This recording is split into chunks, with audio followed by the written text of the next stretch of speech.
జీవితంలో మామూలుగా అమ్మ పాత్ర గురించి కథలు, కవిత్వాలు, ఇంకా పుస్తకాలు ఎన్నెన్నో రాశారు. తెరపై మాత్రం అమ్మ పాత్రల్ని ఎంతమంది పోషించినా ఒకళ్ళిద్దరికి మాత్రం ఒక చాలా స్పష్టమైన విలక్షణమైన స్థానం దక్కింది. సాగర సంగమమే. వారిలో మనందరికీ ఇష్టమైన అమ్మ ఎవరు అంటే సిల్వర్ స్క్రీన్ లెజెండ్ శ్రీమతి డబ్బింగ్ జానకి గారు.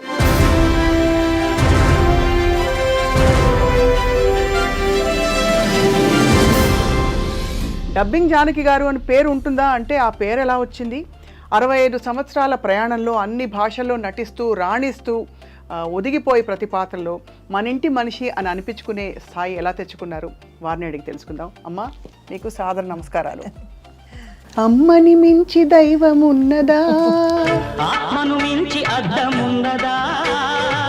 పేద మధ్యతరగతి బ్రాహ్మణులలో అమ్మ ఎలా ఉంటుందో అలా ఉంటారు అమ్మ. ఒక మాసిపోయిన చీర, ఒక గ్లిజరిన్ బాటిల్ నన్ను చూడగానే. నాన్నగారు బుర్రకథలు చెప్పేవారు కొంత అని వినికిడి. నా జీవితంలో నాకు ఇష్టం లేని ఏదంటే 3, కానీ ఆ 3 నేను తప్పించుకోలేకపోయాను. అటువంటిది ఆ మిలిటరీ వాడే నా మొగుడు. మరి అయిష్టంగా సినిమాల్లోకి ఎలా వచ్చారు? బతకడం కోసం వచ్చాను అని చెప్పాలి. చెన్నై, నేను మా వారు ఇద్దరం చిన్న వయసులోనే, మాది లవ్ మ్యారేజ్. ఏం చూసి నచ్చారమ్మా? మహామహులు అందరూ సరసన నటించారు మీరు. అవును. నేను హీరోయిన్ అవ్వాలని కానీ, ఇంకా నేను టాప్ మంచి ఫీమేల్ ఓరియంటెడ్ పాత్రలో నటించాలని ఎప్పుడు లేదా అమ్మ మీకు? బతకడానికి కావలసిన డబ్బులు మనకు వస్తే చాలు. మీరు డబ్బింగ్ చెప్పిన క్యారెక్టర్స్ అందరూ ర్యాంప్ క్యారెక్టర్స్ ఎక్కువ చెప్పాను. జయమాలిని, జ్యోతిలక్ష్మి.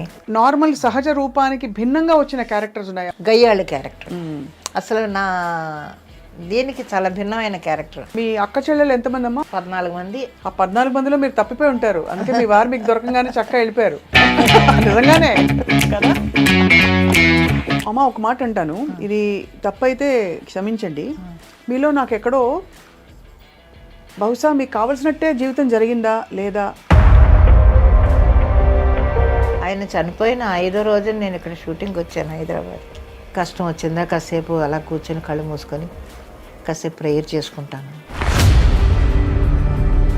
అబార్షన్ అయ్యి మంచం మీద ఉన్నాను. బాత్రూమ్ నుంచి మంచం వరకు బ్లీడింగ్. ఏ మగాడు ఎవడ చేస్తాడు? ఎప్పుడైనా బద్దకించి అలా పడుకుంటే చెళ్ళుని పాదం మీద ఇలా కొడతాడు. మీకు పునర్జన్మ ఉంటుందో లేదో నాకు తెలియదు, కానీ తప్పకుండా మళ్ళీ అంటూ ఎక్కడో మీరు సార్ కలుసుకుంటారు తప్పకుండా.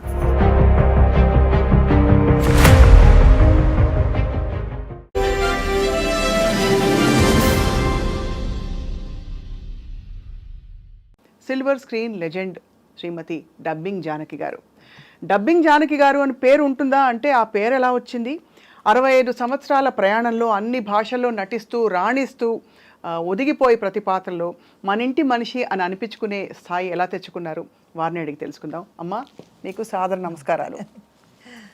అమ్మని మించి దైవం ఉన్నదా అమ్మా? అమ్మ పాత్ర నిజంగా లైఫ్లో మోస్ట్ ఇంపార్టెంట్ కదమ్మా. అవును, చాలా. మీ అమ్మగారి గురించి చెప్పండి అమ్మ ఫస్ట్.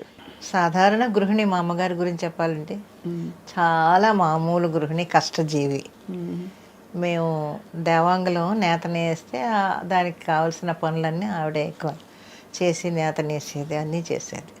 చాలా మామూలు గృహిణి. ఇంకా దాని గురించి చెప్పడానికి ఏమీ లేదు అసలు. మామూలు గృహిణి అంతే, ఓకే, ఇల్లాలి అంతే. కానీ మీ అంటే కులవృత్తి, ఇంటి నేపథ్యం నుంచి మీరు చూస్తే, అంటే నాన్నగారు బుర్రకథలు చెప్పేవారు కొంత అని వినికిడి కాకుండా మీకు అసలు కళలతో, సాహిత్యంతో, భాషతో పరిచయం ఎలా మొదలైంది? నాకు మామూలుగా ఈ కళలతోటి పరిచయం అనేది అసలు నాకు తెలియదు. ఇందులోకి వస్తానని కూడా నాకు తెలియదు. నా జీవితంలో నాకు ఇష్టం లేని ఏదంటే 3, కానీ ఆ 3 నేను తప్పించుకోలేకపోయాను. 1 సినిమాల్లో వేషాలు వేయడం, 2 మిలిటరీ వాడిని పెళ్లి చేసుకోవడం,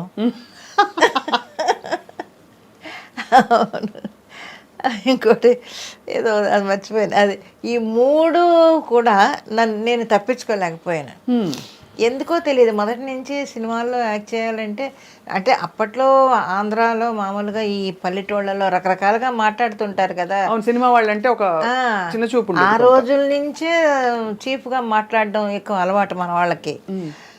దాంతో అవన్నీ చదువుకునే రోజుల నుంచి బుర్రలో ఎక్కి చిచ్చి మనం సినిమాల్లోకి అంతా వెళ్ళకూడదు అని అనుకున్నాను అప్పుడే. అలాగే మిలిటరీ వాళ్ళు ఏదో బుక్ చదివాను నేను. బుక్స్ ఎక్కువ చదివేదాన్ని అప్పట్లోను. మా గురువుగారు గోరు మల్లికార్జునరావు గారు, ఆయన బుక్ షాప్ ఉంది, అక్కడ కూర్చొని చాలా పుస్తకాలు చదువుకునేదాన్ని. దాంట్లో ఏదో ఒక రష్యన్ నవల ఏదో చదివాను. దాంట్లో మిలిటరీ వాళ్ళ గురించి చాలా చెడ్డగా ఉందన్నమాట. ఏమైనా సరే అసలు మిలిటరీ వాడు అంటే అంత అసహ్యం నాకు. అటువంటిది ఆ మిలిటరీ వాడే నా మొగుడయ్యాడు. అందువల్ల ఏది తప్పించుకోలేకపోయాను నేను. కానీ 5వ ఏట నుంచి మీరు నాటికలు వేసేవారు కదమ్మా? 5వ ఏట కాదు కానీ 4th స్టాండర్డ్ చదివేటప్పటి నుంచి నాటకాలు. మా గురువుగారు, అదే ఆయన గోరు మల్లికార్జునరావు గారు, ఒకరోజు మా ఇంటికి వచ్చి ఒక బుక్ ఇచ్చి చదవమన్నారు. సరే ఏదో పాఠం చదివినట్టు గడగడ చదివేశా.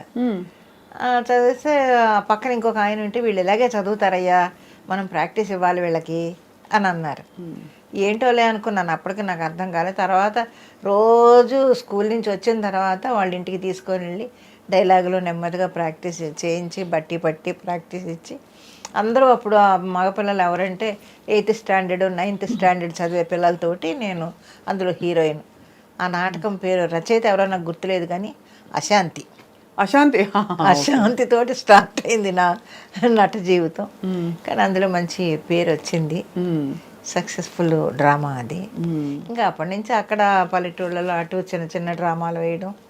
ఈ పుస్తకాల అభిరుచి అంటే మీరు చాలా భాషలు మాట్లాడతారు కదా? చాలా భాషలు ఏం రాదు, కన్నడ మాట్లాడతాను ఎక్కువ. తమిళ్ చెన్నైలో ఉన్నాను కాబట్టి తమిళ్ ఎక్కువ మాట్లాడతాను. హిందీ కొంచెం అరకొరగా, పెద్దగా రాదు కానీ అర్థం అవుతుంది. అంటే పుస్తకాలు చదివే అలవాటు అన్నది ఆ రోజుల్లో ఆడపిల్లలకి అందులో అంత పరిచయం ఉండే విషయం కాదు కదా. అవును, అంటే ఎంతో అభిరుచి ఉంటే తప్ప. అవును, ఏదో వంటలు నేర్పించారు, కుట్లు అల్లికలు అంటే అది అర్థం చేసుకోవచ్చు. ఎలా వచ్చిందమ్మా మీకు? ఏమో తెలియదు, ఆ బుక్ స్టాల్లో ఉండడం వల్ల చదవడం అలవాటు అయిందో మరి ఏంటో నాకు తెలియదు. అలా కొంచెం కొంచెం చదువుకునేదాన్ని పుస్తకాలు అప్పట్లో. అలాగా నవల్స్ ఎక్కువ చదివేదాన్ని నేను. మన ఎద్దనపూడి గారి నవల్స్ కానీ, ఆవిడ ఇంకొక ఆవిడ ఎవరు, ఆవిడ నవల్స్, ఇవన్నీ చదువుకునేదాన్ని ఎక్కువ. అవి రావడం ఆలస్యం కొనేసుకునేదాన్ని. రెంట్కి తీసుకోవడం అన్నీ కాదు, కొని పెట్టుకునేదాన్ని ఇంట్లో. కొని పెట్టేసుకొని చదువుకునేదాన్ని బాగా. అక్కడే అలవాటైంది. మా గురుగారు బుక్ షాపులోనే నాకు పుస్తకాలు చదవడం బాగా అలవాటైంది. అక్కడే కూర్చొని చదివేదాన్ని ఎక్కువ పుస్తకాలు. మరి అయిష్టంగా సినిమాల్లోకి ఎలా వచ్చారు? అంటే వచ్చాము అంటే టైం అంతే, దాన్ని ఎలాగ వచ్చారు అనడానికి సమాధానం లేదు. ఎందుకంటే 1000కి పైగా సినిమాలు, ఇంత లాంగ్ కెరియర్ ఉండే వాళ్ళు ఎవరూ లేరు మన ఇండస్ట్రీలో. అంటే లాంగ్ కెరియర్ అంటే ఇండస్ట్రీకి వచ్చే నెలని కాదు, ఇంకా ఆన్ గోయింగ్ కెరియర్ 65 ఏళ్ళు. బతకడం కోసం వచ్చాను అని చెప్పాలి. చెన్నై, నేను మా వారు ఇద్దరం చిన్న వయసులోనే, మాది లవ్ మ్యారేజ్, చిన్న వయసులోనే మ్యారేజ్ చేసుకొని అక్కడి నుంచి చెన్నై వచ్చేసాను నేను. మా ఆయన అప్పటికి ఆయన మిలిటరీలో ఉన్నారు. చెన్నై వచ్చేసాం. చెన్నై వచ్చి అమింజ్కర్లో వాళ్ళ మేనమా వాళ్ళు ఉంటే వాళ్ళ ఇంట్లో ఉండేవాళ్ళం మేము. ఒకరోజు ఏదో బస్సులో వెళుతుంటే మేము ఇద్దరం ఏదో మాట్లాడుకుంటుంటే పక్కన ఒక ఆయన, మీరు తెలుగు వాళ్ళ అని అడిగారు. అవునండి తెలుగు వాళ్ళమే. ఆయన శర్మ గారని అసోసియేట్ డైరెక్టర్ అంట. మీరు వేస్తారా అంటే, మా ఆవిడ డ్రామాలు అవి వేస్తూ ఉంటారని మా ఆయన చెప్పారు. అయితే రేపు ఏవిఎం స్టూడియోకి రండి అని చెప్పి ఏవిఎం స్టూడియోకి తీసుకొని వెళ్ళి మేకప్ అది వేయించి ఫోటోలు అవి తీసి అందులో భూ కైలాసు దాంట్లో వేషం వేస్తాను అన్నమాట నేను అప్పుడు. అది అలాగా బతకడం కోసం ఇది నేను ఒక జాబులాగా తీసుకున్నాను తప్ప ఇందులో పైకి రావాలనో లేకపోతే ఏదో చేయాలనో మాత్రం నాకు కాదు. ఇది ఒక జాబ్ అంతే, నేను ఉద్యోగం చేస్తున్నాను అనుకుని వచ్చారు అంతే. అదే నా కుటుంబాన్ని పోషించుకోవాలి, నాకు డబ్బులు కావాలి, ఎవరిని మా వాళ్ళ మీద ఆధారపడకూడదు. నేను కానీ మా ఆయన కానీ ఎవరో, మీ ఇద్దరం ఉన్నాం, మాకు పిల్లలు, మా సంసారం అంతే. వేరు కులాలు కదమ్మా మీ ఇద్దరు? అవును, ఆయన క్రిస్టియను, నేను హిందూ. అది ఇంట్లో వాళ్ళు ఆమోదించక మీరిద్దరు అవును జీవితం మీరు జీవితానికి మీ మీద నమ్మకం కలిగించుకోవాల్సిన పరిస్థితులు ఆ రోజు. అవును, మరి ఎలా అమ్మా హార్మోని వాయించేవారట కదా? అవును, ఒక డ్రామాకి వచ్చి హార్మోని వాయించడానికి వచ్చారు. ఏం చూసి నచ్చారమ్మా? ఏం చెప్తాం, మీరు ఇప్పుడే ఇంత చక్కగా ఉన్నారంటే అప్పుడు మంచి చాలా అందంగా ఉండి ఉంటారు. ఇప్పుడే ఇంత బాగున్నారు. అది కాదు, ఒక చిన్న ఇన్సిడెంట్ చెప్తాను. మా మనవరాలు, మా పెద్ద మనవరాలు లవ్ మ్యారేజ్. ఆ అబ్బాయి వచ్చాడు మా ఇంటికి. ఆ అబ్బాయి ఇది చాలా బాగుంటుంది, మన జ్యోతిక ఎలాగ ఉంటుంది కొంచెం నా మనవరాలు, మంచి పుష్టిగా కళ్ళు గిళ్ళు బాగుంటాయి, అందంగా ఉంటుంది అది. ఈ అబ్బాయి చూస్తే క్రిస్టియన్, కొంచెం చదువుకున్నాడు కానీ బాగా చదువుకున్నాడు, ఎంబీఏ చదివాడు, ఏదో చేస్తున్నాడు, కొంచెం రంగు తక్కువ, కొంచెం ఇదిగా ఉన్నాడు. ఇద్దరు చూసి ఆ అబ్బాయి మా ఇంటికి వచ్చి మా వాళ్ళందరితోటి మాట్లాడి వెళ్ళిపోయిన తర్వాత ఎలా ఉన్నాడు నాని అని అడిగింది. నాకు నచ్చలేదమ్మా అన్నాను. మా మనవరాలు అడిగితే నచ్చలేదన్న. అంటే వెంటనే నా చిన్న మనవరాలు అంత ఉంది అప్పుడు, నా చేయి పట్టుకొని గబగబా లాక్కొని వెళ్ళింది వాళ్ళ తాతను నేను ఉన్న ఫోటో దగ్గరికి. నువ్వు తాతను ఎందుకు చేసుకున్నావు నాని? తాత ఎలా ఉన్నాడు, నువ్వెలా ఉన్నావు? ఇలా అలా ఉండిపోయాను కాసేపు. నేను ఆ క్వశ్చన్ అది వేస్తుందని నేను అనుకోలేదు. ఆ ఫోటో దగ్గరికి తీసుకెళ్ళి, నువ్వెందుకు నాని తాతను చేసుకున్నావు? తాత నల్లగా లేడా, నువ్వు తెల్లగా లేవా, నువ్వెందుకు చేసుకున్నావు? ఏ అక్క చేసుకుంటే తప్పేంటి అని అడిగింది నన్ను. అబ్బో. ఓకే ఓకే అమ్మ, ఇష్టమైనప్పుడు మనం ఏం చేస్తాం, హ్యాపీగా ఉన్నారు ఇప్పుడు వాళ్ళు. కానీ ధైర్యవంతమైన డెసిషన్ ఆ రోజుల్లో. అవును, మీరు అంత అవును, అంత కులాంతర వివాహం, మతాంతర వివాహం కూడా కదా ఆ విధంగా చేసుకుని. అంటే కానీ ఏంటమ్మా మీకు ఆ నమ్మకం అంత ఏమనాలి, ఇంకొక విధమైన ఏమో తెలియదు ఎందుకు వచ్చిందో ఆ ధైర్యం అది. మరి వచ్చేసాను అంతే. ఆయన చేయబట్టుకొని చెన్నై వచ్చేసాను అంతే. మిలిటరీలో ఉండేవారు కదా సార్? అవును, మిలిటరీలో. ఏం చేసేవారమ్మా మిలిటరీలో? ఏమో తెలియదు, మిలిటరీలో ఉండేవారు. ఏదో చిన్న యాక్సిడెంట్ జరిగింది, అప్పుడు ఈ బ్యాక్ ఏదో దెబ్బ తగిలింది, కొంచెం రోజులు సెలవులకి ఇంట్లోనే ఉండేవారు. మళ్ళీ సంవత్సరానికి ఒకసారి తీసుకొని వెళ్ళేవాళ్ళు. సంవత్సరానికి ఒకసారి వెళ్ళి 3 months అక్కడ ఉండేవారు. చైనా వార్ టైంలో అక్కడే ఉన్నాడు ఆయన. అమ్మో, అప్పుడు గుండె పీకేసి ఉంటుంది మీకు. చైనా వార్ టైంలో మిలిటరీలో ఉన్నాడు ఆయన. ఆ తర్వాత మళ్ళీ రావటం అలాగన్నమాట. ఇంకా తర్వాత ఇంకా ఇబ్బంది అయిపోతుంది పిల్లలతోటి. ఆయన మిలిటరీకి వెళ్ళి ఇక్కడ ఈ పిల్లల్ని, చిన్నపిల్లలు, వీళ్ళని ఏం చేయాలో తెలియక మా అత్తగారు వచ్చి తోడుగా ఉండేవారు. ఆవిడకి మరి ఇంట్లో ఇల్లు సంసారం వదిలిపెట్టి రావాలంటే ఆవిడ కష్టం. ఇంకప్పుడు ఏం చేయాలని మిలిటరీ నుంచి ఆయన్ని రప్పించాలంటే పుండ్రేకాక్షయ్య గారిని అడిగా. పుండ్రేకాక్షయ్య గారిని అడిగితే ఆయన ఒక డాక్టర్ని పిలిపించి ఒక సర్టిఫికేట్, మిలిటరీకి అన్ఫిట్ అని ఒక సర్టిఫికేట్ పుట్టించి వాళ్ళకి పంపించి మొత్తానికి వాళ్ళు రిలీవ్ చేసేసారు. ఇంకా అప్పటి నుంచి మ్యూజిక్, హార్మోని అవన్నీ చేసి. బాగా పాడతారమ్మా? మీరు పాడతారుగా? లేదు, నేను అప్పట్లో పాడేదాన్ని కానీ ఇప్పుడు అసలు పాడటం లేదు. అప్పుడు స్టేజ్ మీద చచ్చినట్టు పాడాలి, మన ఓన్ వాయిస్తోనే పాడాలి అప్పుడు. పద్యాలు పాడినప్పుడు? అవును, డ్రామాలు అన్నీ కూడా మనం పాడాల్సిందే. ప్లేబ్యాక్ అంతా లేదు అప్పుడు. నాకు ప్లేబ్యాక్ అనేది ఎప్పుడంటే పద్మనాభం గారి నాటకాలు, నాగభూషణం గారి రక్త కన్నీరు నాటకాలు, పద్మనాభం గారి శాంతినివాసం నాటకాలు అప్పుడే తెలుసు నాకు. ఓహో, ప్లేబ్యాక్ పాడతారు కోసం అనుకొని. అంతవరకు తెలియదు నాకు అసలు. మహామహులు అందరూ సరసన నటించారు మీరు? అవును, నటించారు అందరూ. అంటే 1000 సినిమాల పైన మీ అన్ని భాషల్లో అంత దిగ్గజాలతో నటించి మీకంటూ మీరు ఎప్పుడూ ఒక ఆశయం పెట్టుకోలేదా, నేను ఈ క్యారెక్టర్స్ ఆర్టిస్ట్గా కాదు, నేను హీరోయిన్ అవ్వాలని కానీ, ఇంకా నేను టాప్ మంచి ఫీమేల్ ఓరియంటెడ్ పాత్రలో నటించాలని ఎప్పుడు లేదా అమ్మ మీకు? లేదు, అదే చెప్తున్నాను కదా, నా మెంటాలిటీ ఎలా ఉంటుందంటే బ్రతకాలి, బతకడానికి కావలసిన డబ్బులు మనకు వస్తే చాలు, అంతే. అంతకు మించి నేను ఎప్పుడూ ఆశపడలేదు. ఈ రోజుకి నాకు ఆశ లేదు. ఇప్పుడు నా తోటి వచ్చిన వాళ్ళందరూ కూడా టాపులో ఉన్నా కూడా వాళ్ళని చూసి బాధపడ్డము, అసూయపడ్డము అనేది అసలు నాకు రానే రాదు. ఓకే, బాగున్నారు అంతవరకు అదే అనుకుంటాను నేను. నాకు కావాల్సింది 10 రూపాయలు వచ్చినప్పుడు 10 రూపాయలు నా కుటుంబానికి పెట్టుకున్నాను, 100 రూపాయలు వచ్చినా 100 రూపాయలు ఖర్చు పెట్టుకున్నాను, 1000 రూపాయలు వచ్చినా ఖర్చు పెట్టుకున్నాను. నేను తిని ఇంకా మా అత్తగారు వాళ్ళకి హెల్ప్ చేయడం ఇవన్నీ చేసేదాన్ని. అంటే అది విధి వింతే ఏమనాలో తెలియదు కానీ మీకు వచ్చిన పాత్రలు కూడా కొంచెం పేద మధ్యతరగతి అలాంటి, ఇన్ఫ్యాక్ట్ అనకూడదు కానీ పేద మధ్యతరగతి బ్రాహ్మణులలో అమ్మాయి ఎలా ఉంటుందో అలా ఉంటారు అమ్మ. చాలా మంది అందులో విశ్వనాథ్ గారి సినిమాల్లో చూసినప్పుడు అప్పుడు ఉండేది కదా ఒక ట్రెండ్, అవును. ఎక్కువ విశ్వనాథ్ గారి సినిమాల్లో అంటే బ్రాహ్మలు వస్తారు నటిస్తారని. అవును. అలాంటి ఒక దీనిలో ఇమేజ్లో ఒదిగిపోయారు మీరు. అవును. ఒక మాసిపోయిన చీర, ఒక గ్లిజరిన్ బాటిల్ నన్ను చూడగానే ఇప్పుడు బయట ఎంత గ్లామరస్గా ఎంత చక్కగా ఉన్నారమ్మా మీరు. ఇన్నేళ్ల మీ ఆరోగ్య రహస్యం ఇప్పుడు ఏంటంటారు? మానసికమైన తృప్తమా నేను ఒకటి చెప్తాను. అదే ముందు నుంచి నేను చెప్పేది ఏంటంటే, మనకి తృప్తి వచ్చిన దాంట్లో, ఉన్న దాంట్లో హ్యాపీగా ఫ్యామిలీని మెయింటైన్ చేసుకోవడం, అతి ఆశలకు పోకుండా మనకున్నదా మన పరిధిలోనే మనం జీవించడం, అదొక్కటే నేను అనుకుంటా. పిల్లల్ని చదివించుకోవడం దగ్గర నుంచి వాళ్ళ జాబులు కానీ వాళ్ళ ఇది కానీ, నా ఇల్లు నా సంసారం ఒక గిరి గీసుకుంటాను నేను, ఆ గిరిలోనే ఉంటాను, ఆ దాటి బయటికి వెళ్ళను నేను. షూటింగ్ అయిపోయిందా, ఇంటికి వచ్చానా, నా ఇల్లు నా సంసారం, పొద్దున్నే వంట చేసి అక్కడ పెట్టేసి వెళ్ళిపోయేదాన్ని.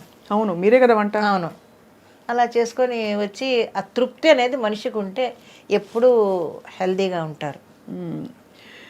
అసలు డబ్బింగ్ జానకి గారుగా మీరు మారారు కదా, మీ అసలు పేరేంటమ్మా? జానకే. జానకే అంటే డబ్బింగ్ అనేది తర్వాత మీరు మీకు వచ్చిన డబ్బింగ్లు చెప్తున్నాను అంటే, జానకులు ముగ్గురు ఉన్నారు కదమ్మా. సౌకర్ జానక్ గారు ఉన్నారు, శంకర జానక్ గారు ఉన్నారు. జానకి అనగానే ఏ జానకి అని అడుగుతున్నారు.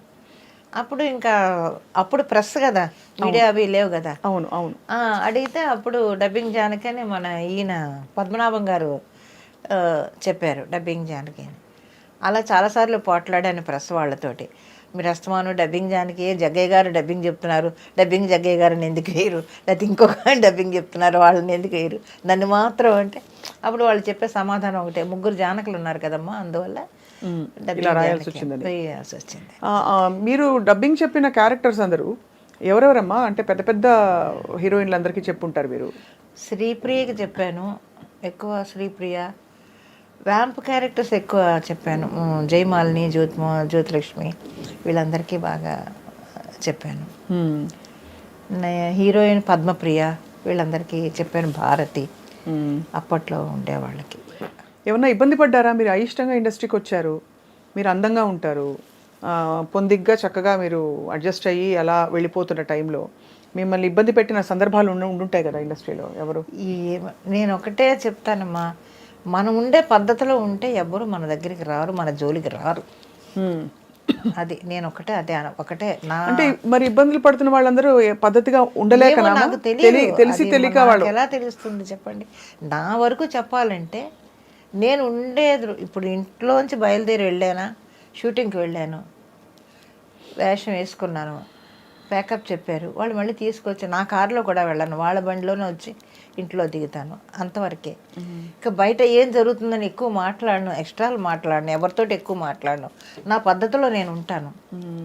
అందువల్ల నేను ఉండగలిగానేమో అని అనుకుంటాను తప్ప, ఎక్కువ ఎవరితోటి మాట్లాడు, ఎవరన్నా వచ్చి పలకరిస్తే ఆలో అంటే అవునండి అంతే అంతే. మళ్ళీ నాకు భయం అనమాట, గొడవలో పడతామేమో, ఏమైనా పొరపాటు మాటలు దొరుకుతాయేమో అనేది ఇప్పటికీ భయమే నాకు. అందువల్ల నేను ఎక్కువ ఎవరితోటి కాంటాక్ట్ పెట్టుకోను నేను.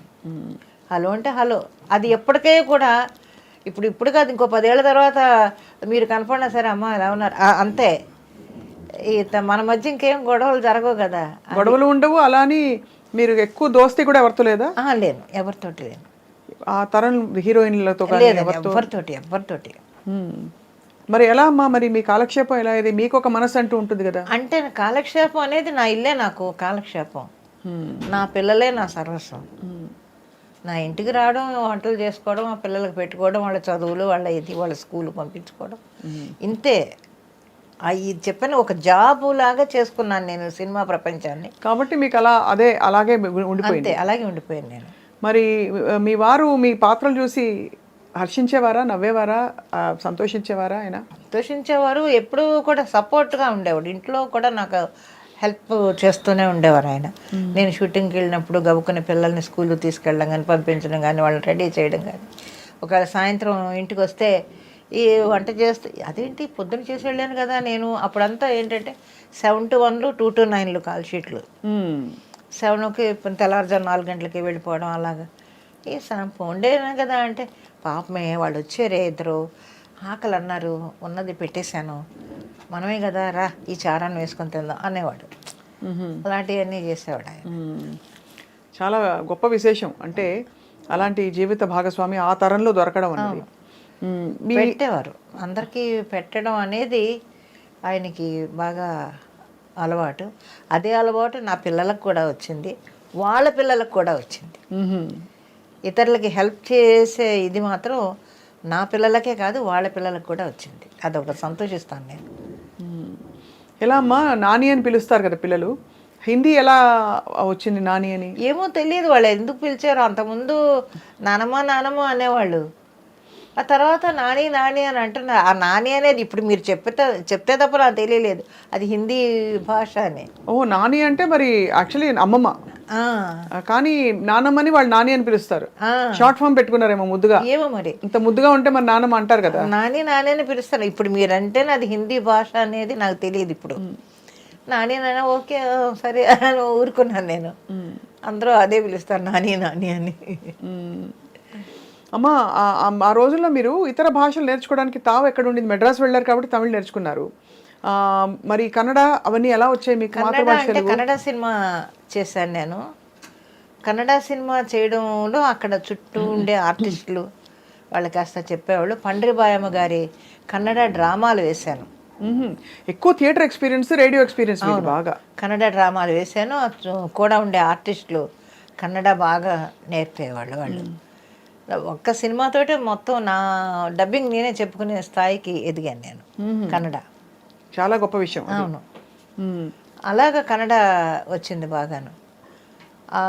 రాజ్ కుమార్ గారి మిస్సెస్ పార్వతమ్మ గారు వీళ్ళందరూ కూడా బాగా హెల్ప్ చేసేవాళ్ళు. కన్నడ పండ్రిబాయమ్మ గారు వీళ్ళందరూ కూడా ఆవిడతో డ్రామాలు ఎక్కువ వేశాను, కన్నడ డ్రామాలు. అప్పుడే నాకు కన్నడ బాగా వచ్చింది. డ్రామాలు వేయడం వల్ల కన్నడ భాష మీద మంచి పట్టు వచ్చింది. నా మట్టుకు నేను బాగా మాట్లాడు. ఇవాళకి మన వాళ్ళందరూ వచ్చి సెట్లో కనపడుతుంటే వాళ్ళతో నేను కన్నడలోనే మాట్లాడతాను. தமிழ் பேச ரொம்ப ஃப்ளூயண்டா தெரியும் உங்களுக்கு? ரொம்ப நல்லா தெரியும். చెన్నైలో ఇరుకుతునాల ఐ థింక్ మీకు చాలా మంచి పట్టు వచ్చేసింది భాష మీద. మీ ఊరి వాళ్ళు మళ్ళీ ఊరికి వెళ్తూ వస్తుండేవారా? తర్వాత మీ ఇంట్లో పుట్టింటి వాళ్ళతో కట్ ఆఫ్ అయిపోయిందా కంప్లీట్? లేదు అయ్యి వస్తూ పోతూ ఉంటాను. లాస్ట్ వరకు మా నాన్న అందరినీ మేము చూసుకున్నాం. కానీ ఎందుకమ్మా మరి అలా వెళ్ళిపోయారు మరి వాళ్ళని వదిలేసి? అంటే అప్పుడు అది ఎలా చెప్తాం, ఆ ఏజ్ అది, ఆ ఏజ్లో అలాగా ఆలోచనలు అలా వచ్చాయి. వాళ్ళు వద్దండవు, మరి వెళ్ళాలి అని అనుకోవడం, వెళ్ళిపోవడం అంతే. వాళ్ళు వద్దని ఎందుకు అన్నారు? వద్దంటే కులాంతరం. అప్పటికి వాళ్ళు కేసు కూడా పెట్టారు నా మీద. ఏంటది, మా వాళ్ళు మైనార్టీ తీరలేదని, పైన 16 ఏళ్ల వయసు మైనార్టీ తీరలేదని మా వాళ్ళు. ఆ తర్వాత మా ఆయన తరపు వాళ్ళేమో అక్కడ వాళ్ళ ఇంట్లో ఎవరో డాక్టర్ ఉంటే వాళ్ళు సర్టిఫై చేసి లేదు ఈ అమ్మాయికి మైనార్టీ తీరిందని వాళ్ళు పెట్టి పెద్ద గొడవలు అయ్యాయి. ఆ తర్వాత నేను మా ఆయన చెన్నై వచ్చేసిన తర్వాత మా ఆయన మా వాళ్ళకి ఎక్కువ కావాల్సిన ఆయన అయిపోయాడు. అది విన్నాను, చాలా కథల్లో అవుతుంటుంది. నిజంగా అయిందనమాట మీకైతే అది. అయితే మీరు ఈ సినిమా ప్రయాణం కొనసాగిస్తూ మధ్యలో ఈ సినిమాల రెమ్యూనరేషన్స్, వ్యావహారిక విషయాలు ఉంటాయి కదా, అలాగే ఎంత దాచాలి, అడ్వాన్స్ ఇచ్చారు రిమైనింగ్ పేమెంట్ రాలేదు, ఇట్లాంటివన్నీ మీరే ఫాలోఅప్ చేసుకునేవారా? సార్ ఉండేవారా? లేదు, నేను ఆయన అసలేమీ తెలియదు. ఆయన ఒక్కటే నెలాఖరు వస్తే చాలు, ఏమే నెలాఖరు వచ్చేస్తుంది, 20వ తారీఖు వచ్చేసింది, 25 వచ్చేసింది అంటే ఫస్ట్కి ఇవన్నీ కట్టాలి అనేది అదొకటే ఆయనకి. రానివ్వండి చూద్దాంలే, వస్తాయి కదా డబ్బులు, వాళ్ళు ఇవ్వాలి కదా వీళ్ళు ఇవ్వాలి కదా అని అవి తీసుకొని ఇస్తే ఆ కట్టాల్సిన అన్నీ కట్టేసి, కరెంటు బిల్లు అని అదని ఇదని అన్నీ కట్టేసి ప్రశాంతంగా కూర్చునేవాడు ఆయన. ఆ నెలకి సరిపడా అన్నీ కట్టేసి ఇంట్లో కావాల్సిన సరుకులను తెచ్చేస్తే హ్యాపీ. ఇంకా ఇందులోనే కలుగు చేసుకునేవాడు కాదు మా ఆయన. మీరు ఎప్పుడు అనుకోలేదమ్మా ఎందుకు నాకు ఇంత కష్టమైన జీవితం అవసరమా అని?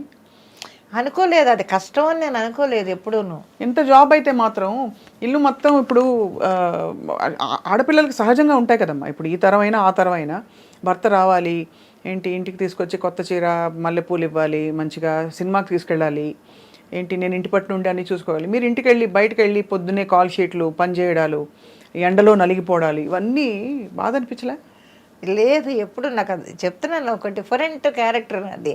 అసలు ఆలోచన ఎప్పుడు నాకు రాలేదు ఇంతవరకు. ఇప్పుడు మీరు చెప్తుంటే ఓహో ఇవన్నీ వచ్చాయేమో, నాకు అసలు ఆలోచన కూడా రాలేదు.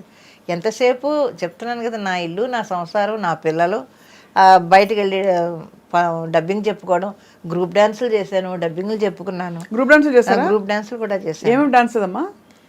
సాంగ్స్, సినిమాల్లో గ్రూప్ డాన్సులు. ఈ గ్రూప్లు అన్నీ చేస్తుంటారు కదా, హీరో హీరోయిన్ చేస్తే వెనకాల గ్రూప్ డాన్సర్స్. మీకు డాన్స్ నేర్చుకున్నారు అయితే అంతకుముందు? చిన్న సత్యం గారి దగ్గర నేర్చుకున్నాను నేను. ఓ, సత్యం గారి దగ్గర. ఓహో, దుర్గాదేవి గారు తెలుసా మీకు అక్కడ? తెలుసు. క్లాసులు చెప్పే దుర్గాదేవి, పాడే దుర్గాదేవి గారు. నాకు తెలుసు. ఆవిడ మా పెద్దమ్మ, సొంత పెద్దమ్మ. అమ్మ, మీకు చాలా మంది ఉన్నారు చెన్నైలో. చెన్నై మా మా వాళ్ళందరూ ఉన్నారు. అదే క్లాసులు అంటే అక్కడ సత్యం గారి సీనియర్ డిసైపుల్ ఆవిడ. మీరు అక్కడ నేర్చుకున్నారమ్మా అయితే? సత్యం గారు వచ్చి ఒక డ్రామాకి మా ఇంటికి వచ్చి సాంగ్ కంపోజ్ చేసి వెళ్ళేవారు ఆయన. చెప్పుకుంటే ఇది చిన్న సత్యం గారు అది ఒక చిన్న హట్టు. నేను మా ఆయన అప్పుడు ఇంకా మాకు పిల్లలు కలగలేదు. ఆ హట్టుకు వచ్చి డాన్స్ నేర్పించి వెళ్ళేవాడు ఆయన సత్యం గారు. అంతా అప్పటి నుంచి తెలుసు మీకైతే.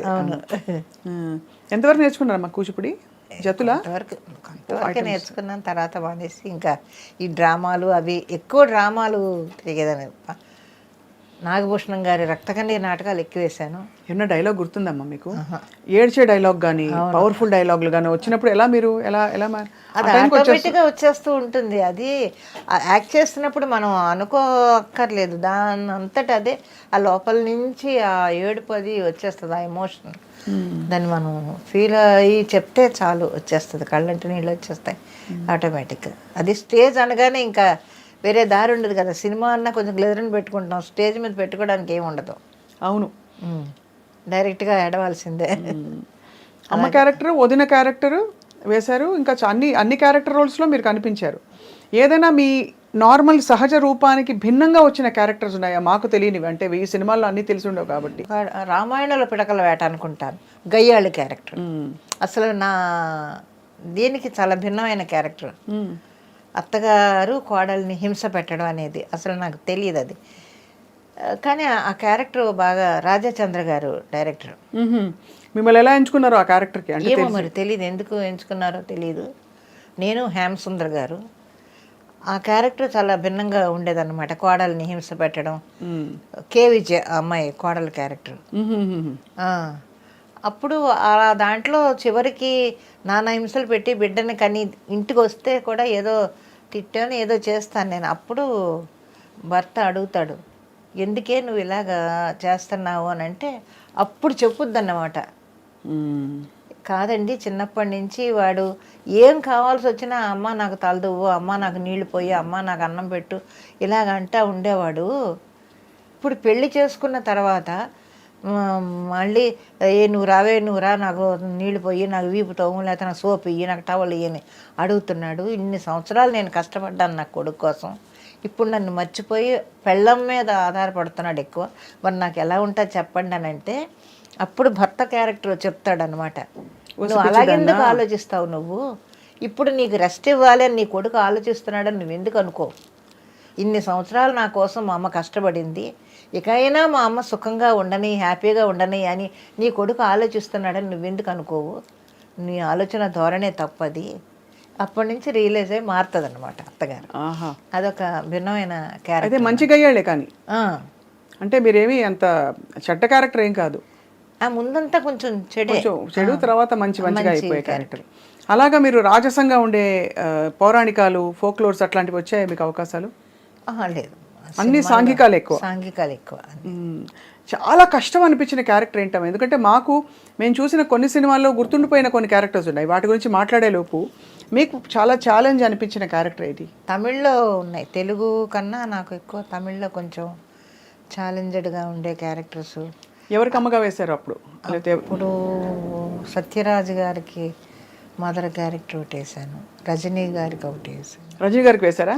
రజనీ గారితో 3 సినిమాలు చేశాను మదర్ క్యారెక్టర్. ఎలా ఉండేవారమ్మా మీతో రజనీ గారు? చాలా బాగుండేవారు ఆయన కానీ కమల్ గారు కానీ అందరూ కూడా చాలా చక్కగా ఉండేవారు. కమల్ గారిది అయితే ఇంకా అసలు గోల్డెన్ ఫిల్మ్, అది మర్చిపోలేదు ఎవరు కూడా. ఆ సీన్ అలా ఇప్పటికీ వంటింటి సీన్, ఆ సీన్ ఎలా జరిగినప్పుడు. అది విశ్వనాథ్ గారితో ఎన్ని సినిమాలు వర్క్ చేశారు మీరు? ఒక 18 సినిమాలు చేశారు. 18 సినిమాలు. అది మరి న్యాచురలీ అందుకనే అంత ఒక కైండ్ ఆఫ్ ఫిల్మ్స్లో మిమ్మల్ని చూసి అలవాటైంది. సో కానీ సాగర సంగమంలో మాత్రం అది గోల్డెన్ ఇది. మీ దగ్గు కానీ మీ నేత చీర కప్పుకున్న తీరు అంతా ఎంత సహజంగా ఉంది. అక్కడ విశ్వనాథ్ గారు అందరికీ చెప్పించేవారట, మీకు కూడా చెప్పారా? చెప్తారు. కొన్ని పద్ధతులు ఆయన్ని చూసే నేను నేర్చుకున్నాను. కట్టు బొట్టు అంతా కూడా ఇప్పటికీ నేను అదే ఫాలో అవుతాను. అన్యాచురల్గా ఎక్కడ ఉండను నేను. మామూలు బయటకు వెళ్ళేటప్పుడు కానీ రెడీ అవ్వడం కానీ ఏది పద్ధతిగానే ఉంటాను తప్ప ఇదిగా ఉండను నేను. అక్కడి నుంచి వచ్చిన అలవాట్లు అవన్నీ నేను. జంధ్యాల గారు వీళ్ళందరితోటి పనిచేయడం వల్ల ఏమిటంటే ఒక పద్ధతి, ఒక ఇంట్లో ఉండే ఒక ఆవిడ, ఒక మిడిల్ క్లాస్ లేడీ ఎలా ఉంటుందో మధ్యతరగతి కుటుంబంలో అలాగే అలవాటైపోయింది నాకు. మరి ఇన్ని 1000 సినిమాలు చేశారు కదమ్మా, ఇంతమంది మహామహులతో నటించారు. పొదుపు చేసుకోవడం, దాచుకోవడం ఇవన్నీ అలవాటైందా? అసలు మొత్తం వచ్చినంత ధారాళంగా పిల్లలకి కుటుంబానికి ఖర్చు పెట్టడమేనా? లేదమ్మా, అది మాత్రం నాకు రాలేదు. దాచుకోవడం, జాగ్రత్త పడడం అనేది లేదు. కాకపోతే ఏదో దేవుడు ఇచ్చినంత వరకు ఒక ఇల్లు కట్టుకున్నాను చెన్నైలో. తిరగడానికి ఏదో కారు ఉంది. పిల్లలు హ్యాపీగా వాళ్ళ జాబులు, వాళ్ళ పిల్లల కన్నా వాళ్ళ పిల్లలు ఇంకా బాగున్నారు, మా పిల్లల కన్నా వాళ్ళ పిల్లలు ఇంకా బాగున్నారు. అందరూ హ్యాపీగా ఉన్నాం. చెప్తున్నాను కదా, నాకు ఆస్తులు లేవు, అప్పులు లేవు. ఇవి హాయిగా ఉంటాయి. అప్పులు లేకపోతే హాయిగా నిద్రపడుతుంది. అవును, ఒక్క పైసా, సింగిల్ పైసా అప్పు లేదు, ఆస్తులు లేవు. ఉన్నంత వరకు ఏదో వచ్చిందా, నా కుటుంబానికి హెల్ప్ చేసుకున్నానా. ఇప్పటికీ కూడా ఇక్కడ నేను ఉండి, ఎందుకంటే పిల్లల మీద ఎవరి మీద మనం ఆధారపడకుండా నా మెడిసిన్స్ వరకు నేను సంపాదించుకుంటే చాలు అనే దానితోటే తప్ప వాళ్ళందరూ ఎందుకు నువ్వు అక్కడ ఉంటావు, నువ్వు వచ్చే అని గోలనమాట. ఎందుకమ్మా మీకు ఉండడం, అంటే బంధాలు అలా అలా ఉంటేనే ముద్దుగా అందంగా ఉంటాయి అనిపిస్తుందా మీకు? అవును, ఎందుకంటే మనం ఇంకా ఇప్పుడు మూల కూర్చొని అలా కూర్చుంటే కూర్చోలేం. నేను అసలు కూర్చోలేను. మామూలుగా ఇంట్లో రూమ్లో ఉన్నా కూడా అది తీసి ఇది తీసి అది సర్దుతూనే ఉంటాను అనమాట. ఎప్పుడు ఫోన్ చేసి ఏం చేస్తున్నావు అంటే నా రూమ్ సర్దుకుంటున్నాను అంటాను. ఎప్పుడు చూడు రూమ్ సర్దుతూనే ఉంటావా అంటారు మా ఇంట్లోంచి. అలాగే అది అలవాటు అయిపోయింది. అందువల్ల గమ్ముని ఇంట్లో కూర్చోలేను. 4 రోజులు ఇంట్లో సైలెంట్గా కూర్చుంటే అస్సలు కూర్చోలేను, ఏదో పని చేసుకోవాలి. అందుకని సరే మనం ప్రయత్నం చేయకుండా మనల్ని వెతుక్కుంటూ వస్తున్నాయి వర్క్. ఇంకా అలాంటప్పుడు చేసుకోవడంలో తప్పు లేదు కదా. ఇప్పుడు నాలాంటి వాళ్ళు ఎంతమంది ఖాళీగా కూర్చొని పోసుకోవాలి కవర్లు మాట్లాడుకుంటూ కాలక్షేపం చేస్తున్నారు కదా.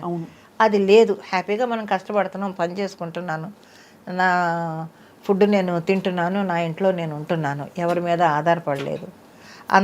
అదొక తృప్తి నాకు. పని చేసుకుంటున్నాం, భగవంతుడు శక్తి ఇచ్చాడు, పని చేయడానికి శక్తి ఇచ్చాడు, అదంతే. అమ్మ ఒక మాట అంటాను, ఇది తప్పైతే క్షమించండి. మీలో నాకు ఎక్కడో బహుశా మీకు కావలసినట్టే జీవితం జరిగిందా లేదా అనే ఒక చిన్న ప్రతి వాళ్ళకు ఉంటుంది కదమ్మా, ఒక అవలోకనం చేసుకుంటే ఒక కష్టపడ్డ బాధ కనిపిస్తుంటుందమ్మా. ఎప్పుడు చూసినా అనిపిస్తుంది. మీ రెసిపీ రీల్స్లో చూశాను. అంటే అంత సిన్సియర్గా మీరు జీవితానికి కమిట్ అయిపోయి అన్నీ చేసుకుంటూ వచ్చారు. ఒక్క క్షణమైనా ఆగి ఆలోచించారా నాకేం కావాలని? ఆలోచించలేదు అసలు, నాకు ఆలోచనే రాలేదు. అది ఎవరో నమ్మినా నమ్మకపోయినా కానీ నాకు అసలు ఆలోచన అనేది రాలేదు. ఇలాగ నేను కష్టపడ్డానా, నేను ఇలా చేశానా అనేది లేదు.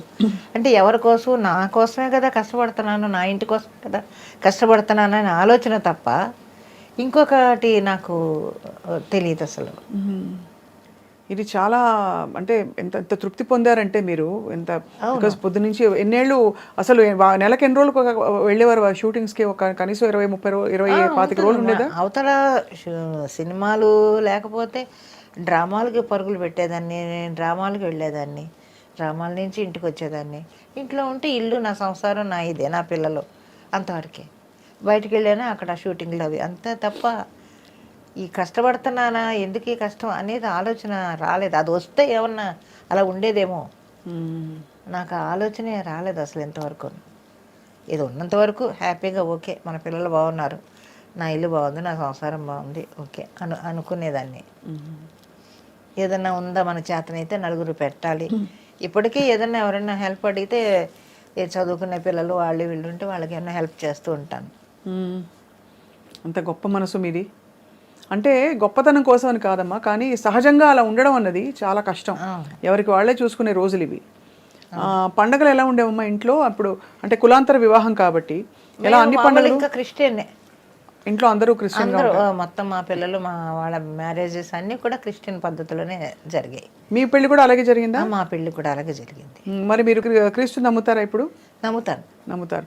మీకేమన్నా అయ్యాయమ్మా ఎక్స్పీరియన్సెస్ ఇలాగా? ఉన్నాయి చాలా. ఎందుకంటే ఇలాంటివి కులాంతర వివాహాలు ముఖ్యంగా ఇలా మతం మార్చుకుంటే కనుక అది చాలా ఎక్స్పీరియన్సెస్ అవుతాయని చెప్తూ ఉంటారు.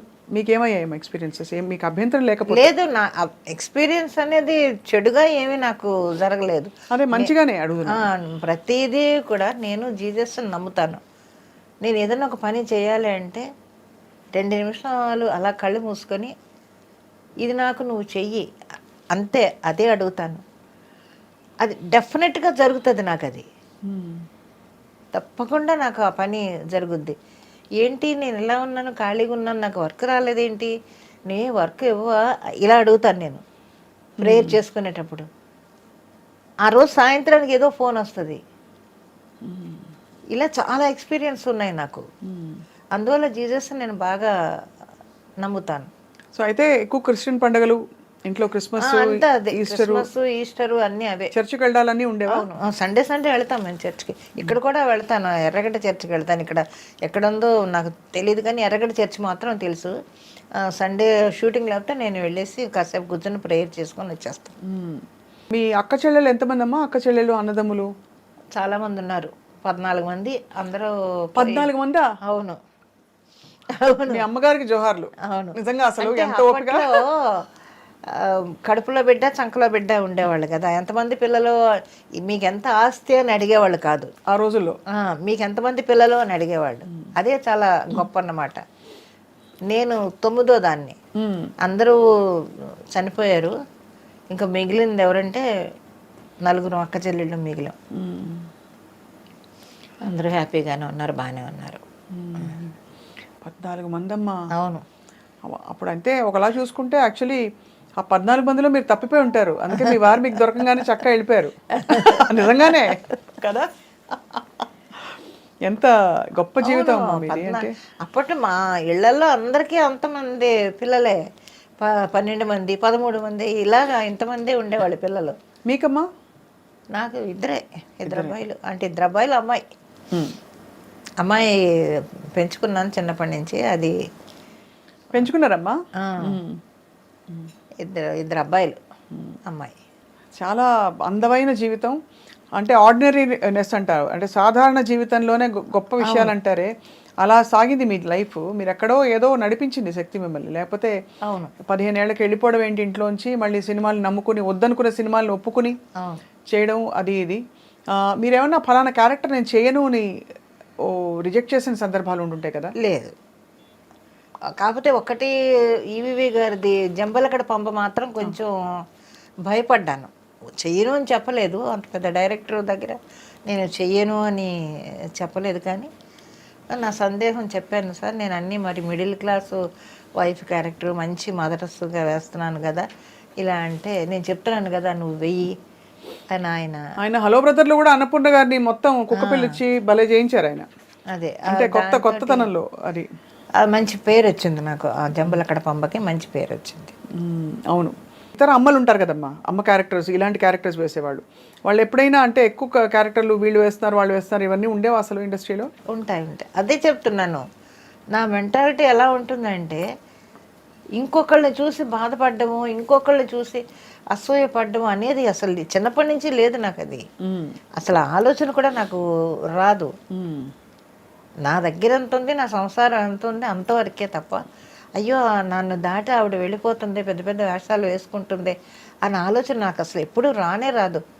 ఆ థాట్ అసలు ఎప్పుడు నా బ్రెయిన్కి రాదు. అసలు నేను ఆలోచించను. నేను ఈరోజు గడిచిపోయింది, ఈరోజు గడిచింది, రేపటి గురించి భగవంతుడా నువ్వే ఉన్నావు అనుకుంటాను అంతే.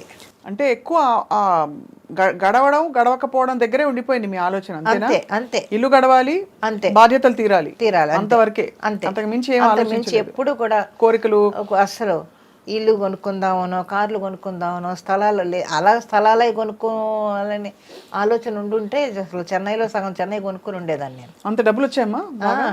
బాగా సంపాదించారు. అవును, అలాగ ఉండేదాన్ని. అప్పుడంతా తక్కువే కదా.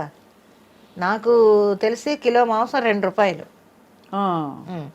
మరి అప్పుడు కూడా తినడానికి తిండి లేక మా పెద్దబాబు పుట్టిన తర్వాత అవస్థలో పడుతుంటే మా ఆయన ఫ్రెండు జోసఫ్ అని, ఆయన డ్రైవరు, కారు డ్రైవరు, ఆ, లలిత శివజ్యోతి కంపెనీలో. వాళ్ళిద్దరూ పరిచయం అయ్యి, ఎక్కడ అంటే మాది రామచంద్రపురం, మాది పెద్దాపురం అని. అయ్యో మనం ఒకటేనా. అప్పటి నుంచి వాళ్ళిద్దరు కలిసి సినిమాలకు వెళ్ళడం అలాగ ఉండి అతను ఆ బేటా తీసుకొచ్చి ఇచ్చేవాడు అన్నమాట. అప్పుడు ఎంత, ₹2 ఎంతో బేటా అనుకుంటాను డ్రైవర్కి. వాళ్ళ లలిత శివజ్యోతి కంపెనీలో బేటా తీసుకొని నేను బిడ్డని కానీ ఇంట్లో ఉన్నాను, ఆకలి, డబ్బులు లేవు, నేను వర్క్కి వెళ్ళలేను. అటువంటి పరిస్థితుల్లో వచ్చి ఆ రూపాయన్నర ఇచ్చేవాడు అతను. ₹10 తను పెట్టుకొని మిగతా డబ్బులు ఇచ్చేవాడు అనమాట. ఇస్తే మా ఆయన వెళ్ళి ఆ బియ్యం, పప్పులు, ఉప్పులు అన్నీ తెచ్చి అప్పుడు వండుకునేవాళ్ళు. ఆ దాంట్లోనే అప్పుడు మాంసం ఎంత, ₹2 కిలో, ఒక పావు కిలో మాంసం తెచ్చుకొని, కైమా తెచ్చుకొని అలాగా తిన్నాం. అలా ఎన్ని రోజులు అతను చూశాడు మా ఆయన ఫ్రెండ్ జోసఫ్. ఎంత పెద్ద విషయం అమ్మా.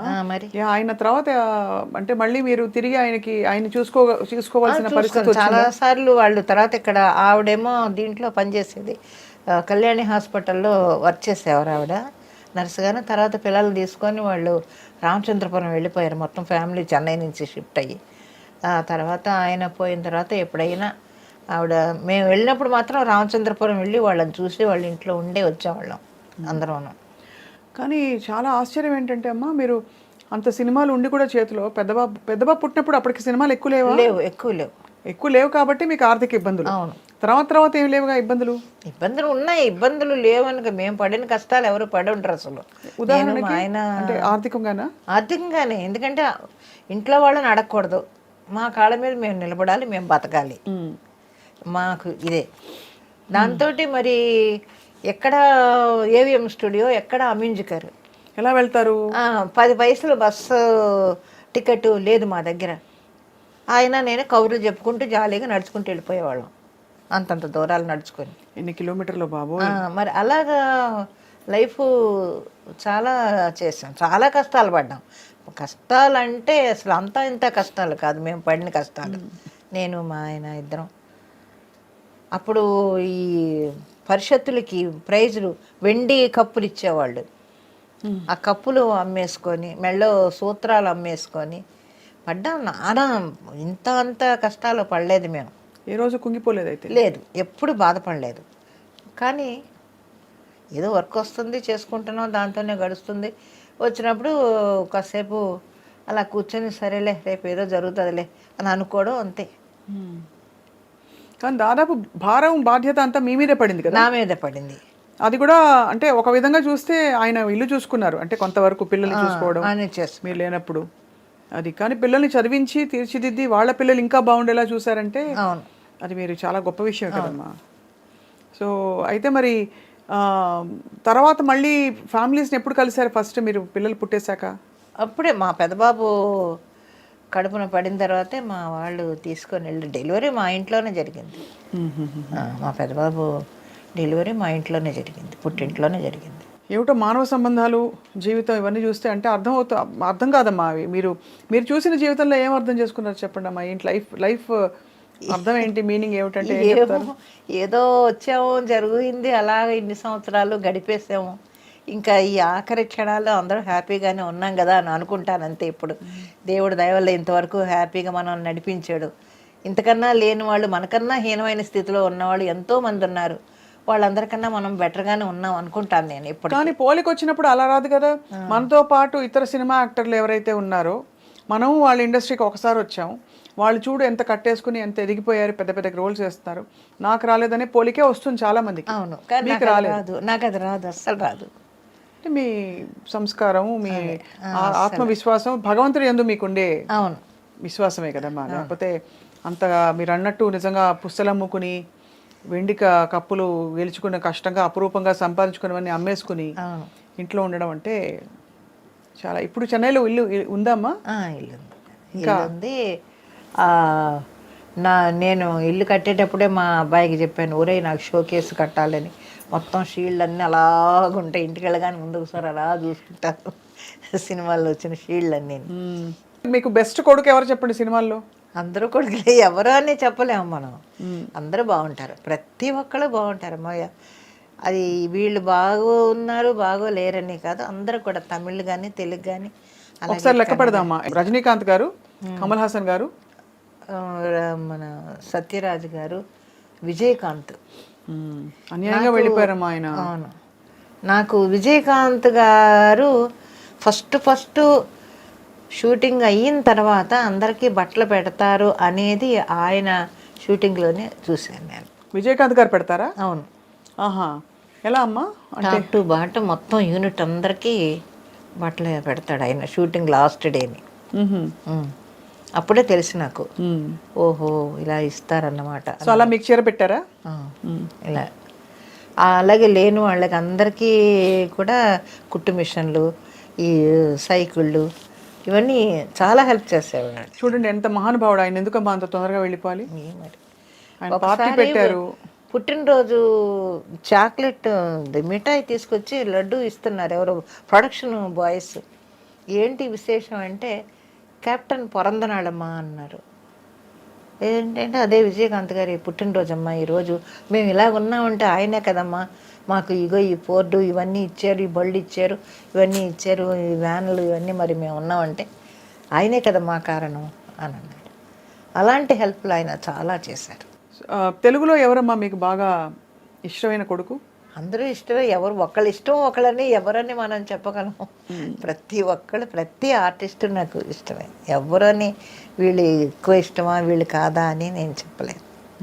అదే చెప్తున్నాను, నా మెంటాలిటీ ఎలా ఉంటుందంటే ఎక్కువ క్లోజ్గాను ఉండను, అలాగని దూరంగాను ఉండను. నేను ఎంతవరకు ఉండాలో అంతవరకే ఉంటాను. కానీ మీ చుట్టూ ప్రపంచంలో చాలా చూసుంటారు కదా మీరు. మీరు తొణకకుండా ఇలా ముందరికి తల ఉంచుకుని తల దించుకుని వెళ్ళిపోయినా కూడా చుట్టూ ఉండే ప్రపంచం చాలా రకాల కథలు, చాలా రకాల ఉదంతాలు జరిగిపోతూ ఉంటాయి. అప్పుడు మీరు స్పందించేవారా? కోపం వచ్చేదా? మీకు బాధ వచ్చేదా? అంటే ఫలానా వాళ్ళు సావిత్రి గారి గురించి మాట్లాడతారు, చాలామంది హీరోయిన్ల జీవితాలు, జిక్కీ గారి జీవితం మాట్లాడతారు, కానీ మాట్లాడినప్పుడు మనం ఏం చేయలేం కదా. మనం మాట్లాడలేం, మనం తిరిగి మాట్లాడలేం, మాట్లాడకూడదు కూడా. నోరు మూసుకొని ఊరుకున్నంత ఉత్తమం లేదనుకుంటాను నేను. ఎందుకంటే దానివల్ల ఇంకా లేనిపోయిన తలకాయ నొప్పులు. అనవసరంగా ఎందుకు మాట్లాడతారు, అనవసరంగా ఎందుకు వీళ్ళందరూ ఇలాగ లేని అన్నీ బయటకు లాగుతారని బాధపడతాను. నాలో నేనే బాధపడతాను తప్ప అది ఇంకొకరితో పంచుకోను నేను ఎప్పుడున్నా. ఎందుకు వీళ్ళకి అయిపోయింది జరిగిపోయిన దాని గురించి వీళ్ళు మళ్ళీ ఊరుకుంటారు ఎందుకు అనుకుంటాను తప్ప నేను ఇంకెవరితోటి దాని గురించి డిస్కస్ చేయను అసలు నేను. ఇప్పుడు మీరు అవుట్డోర్కి వెళ్ళినప్పుడు ఎలా హ్యాండిల్ చేసేవారమ్మా మీరు? వేరే ఊరికి వెళ్ళినప్పుడు షూటింగ్స్కి అలా ఉండేవి కదా, చాలా సందర్భాలు ఉండుంటాయి కదా. మరి పిల్లలు ఇంట్లో మీ వారు ఆయన ఎక్కడ ఒప్పుకుని పంపించేవారు? అంటే చాలా చోట్ల పెళ్ళైన వాళ్ళకి ఈ ఫెసిలిటీ ఉండదు. అంటే ఇంట్లో భర్తలు చెప్పలేం కదమ్మా, కొంతమంది వద్దు అక్కర్లేదు అనొచ్చు, కానీ ఆయన గొప్ప మనసు అయింది. మిలిటరీ అయినా కూడా మా ఆయన ఇదిగానే ఉండేవాడు, హ్యాపీగానే అవుట్డోర్లో వెళ్ళి వచ్చేసింది. కాకపోతే నాకు వచ్చిన కంపెనీలు అన్నీ మంచి మంచి కంపెనీలు, విశ్వనాథ్ గారి కంపెనీ కానీ, జంధ్యాల గారు కానీ, ఇలాంటి కంపెనీల వల్ల ఏమవుతుందంటే ఒక డిసిప్లిన్ ఉంటుంది. అవుట్డోర్ వెళ్ళినా కూడా వర్క్ చేసుకున్నామా, వచ్చామా, మళ్ళీ రూమ్లోకి వెళ్ళామా, అంతవరకే. వర్క్ అయిపోయిందా హ్యాపీగా ఇంటికి పంపించేసేయడం. ఇది మరి స్త్రీలకి సురక్షితమైన ప్లేస్ కాదంటారు ఇండస్ట్రీ, మీరు ఒప్పుకుంటారు అలా? ఏమోనమ్మా, నాకు అంత దూరం నేను ఆలోచించలేదు ఎప్పుడూ. ఆలోచన కూడా రాదు నాకు, ఎందుకంటే చెప్పాను కదా, ఒక చిన్న జీవితం అక్కడ అలా గిరిగీసుకొని ఆ గిరిలోనే నేను ఉన్నాను తప్ప అది దాటి ఎప్పుడు బయటికి వెళ్ళను. ఒక్కటి మాత్రం నేను చెప్తానమ్మా, ఏదైనా కూడా మన ఇష్టం లేనిదే ఎవడు మనల్ని ఏం చేయడు. ప్రపంచంలో అంతే, అది మన ఇష్టం లేనిదే ఎవడు మన దరిదాపులకు రాడు. ఇప్పుడు వాడు అలా వచ్చినాడు, మనం కళ్ళు ఎరచేసి అలా చూసిన వాడు అక్కడే ఉంటాడు, ఒక అడుగు ముందుకు రాడెవడోను. ఒకవేళ మన మీద ఇష్టం లేదనుకోండి, వాడి సర్కిల్లోనే మనల్ని వేరు పెడతాడు తప్ప ఇండస్ట్రీ మొత్తం చెప్పలేడు కదా. అవును, ఇండస్ట్రీ మొత్తం పబ్లిసిటీ చేసి ఈవిడ అలాగే ఇలాగని చెప్పుకోలేడు కదా. కరెక్ట్. వాడి పరిధిలోనే వాడు మనకి వేషాలు ఇవ్వడం, అంతవరకే. అంతే తప్ప ఎవరు మనల్ని ఏం బట్ వాడి పరిధిలో వేషాలు ఇవ్వడానికి కూడా ఒక ఒక విధమైన హింసే అమ్మా అది. ఎందుకంటే ఎవరో నేను చెప్పినట్టు నువ్వు చేయకపోతే నీకు ఇవ్వని వేషాలు అంటే అది తప్పే కదమ్మా. తప్పే ఏమైనా ఇంకంతే, అంతటితో ఆపేయడం ఇంకంతే, దాని గురించి ఆలోచించకూడదు ఇంకా. ఇప్పుడు ఎవరైనా కూడా మన ఇష్టం లేనిదే ఎవరు మన దరిదాపులకు రారు. అది మాత్రం నాకు బాగా అనుభవం. చూసి ఇలా కళ్ళు ఎరచేస్తే అక్కడే ఆగుతాడు వాడు, ఎందుకు ముందుకు వస్తాడు అంతే.